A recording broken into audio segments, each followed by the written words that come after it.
សម្ដេចមហាបវរធិបតីហ៊ុនម៉ាណែតនាយករដ្ឋមន្ត្រីនៃព្រះរាជាណាចក្រកម្ពុជាបានថ្លែងបញ្ជាក់ថា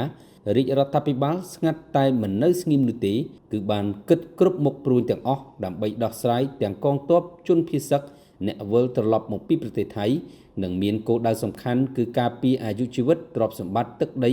និងការស្ដារឡើងវិញនូវបរិស្ថានដែលអាចឲ្យប្រជាពលរដ្ឋរស់នៅបានល្អប្រសើរឡើងវិញថ្លែងនេះឱកាសសម្ពោធដាក់ឲ្យប្រើប្រាស់ជាផ្លូវការអាកាសយានដ្ឋានអន្តរជាតិដេជោលំដាប់ 4S សម្ដេចធិបតីហ៊ុនម៉ាណែតនាយករដ្ឋមន្ត្រីបានបញ្ជាក់ថាចក្ខុវិស័យនឹងទិសដៅអភិក្រមនៃការដោះស្រាយរបស់យើងនិងគោលដៅសំខាន់គឺការពារអាយុជីវិតទ្រព្យសម្បត្តិទឹកដីនិងការស្ដារឡើងវិញនូវបរិស្ថានដែលអាចឲ្យប្រជាជនរស់នៅដោយមិនបាច់តឹងទ្រូងបន្តទៀតសម្ដេចធិបតីហ៊ុនម៉ាណែតបន្ថែមថា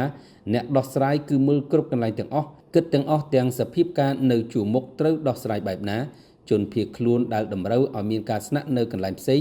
ដែលត្រូវធ្វើឲ្យបាត់បង់ការងារត្រូវជួយយ៉ាងម៉េចស្វែងរកដំណោះស្រាយលើបញ្ហាពលរដ្ឋថៃទើបត្រឡប់មកចូលប្រទេសវិញត្រូវរកវិធីដោះស្រាយរឿងការងារជូនពួកគាត់បែបណា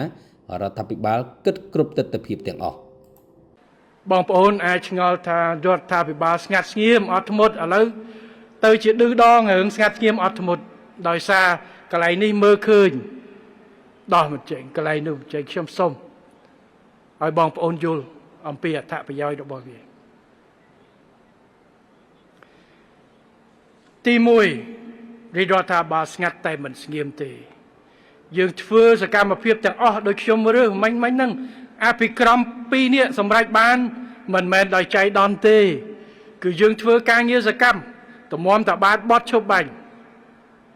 តម្រាំតបានជួប JBC RBC និយាយគ្នា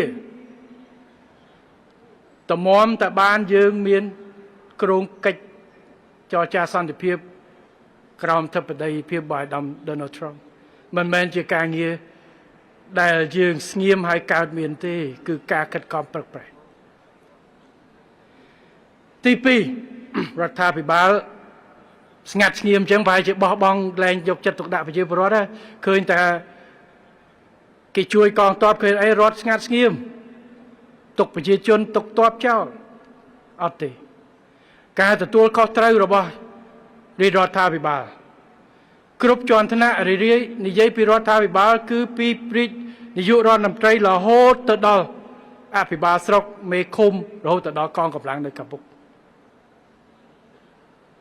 យើងនៅជាមួយកងទ័ពជាមួយគ្រួសារទ័ពជាមួយប្រជាជនគ្រប់ទាំងអស់មិនថាអ្នកត្រឡប់មកពី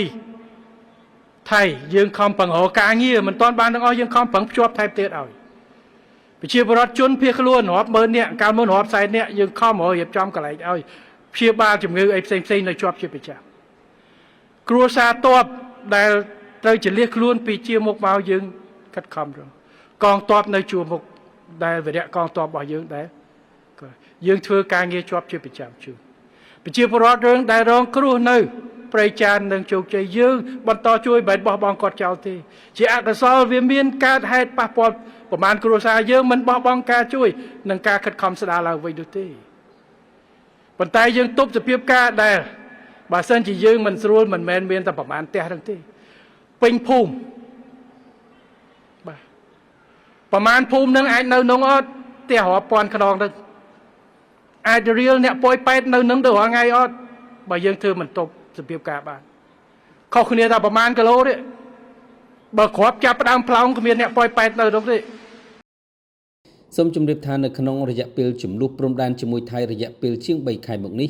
រាជរដ្ឋាភិបាលស្ងាត់តែមិននៅស្ងៀមនោះទេគឺគ្រប់ទាំងអស់គឺគ្រប់ផ្នែកទាំងអស់រួមគ្នាដោះស្រាយបញ្ហាជាមួយគ្នាហើយអ្វីដែលពិសេសនោះគឺចង់ស្ដារស្ថានភាពដើម្បីកិច្ចការដោះស្រាយបញ្ហាព្រំដែននេះឲ្យបានចប់ឈប់តឹងទ្រូងបន្តទៀតហើយឈានទៅរកការដោះស្រាយបញ្ហាជាមួយគ្នាដោយសន្តិវិធីស្របទៅតាមគោលការណ៍ដែលធ្លាប់មានជាមួយគ្នា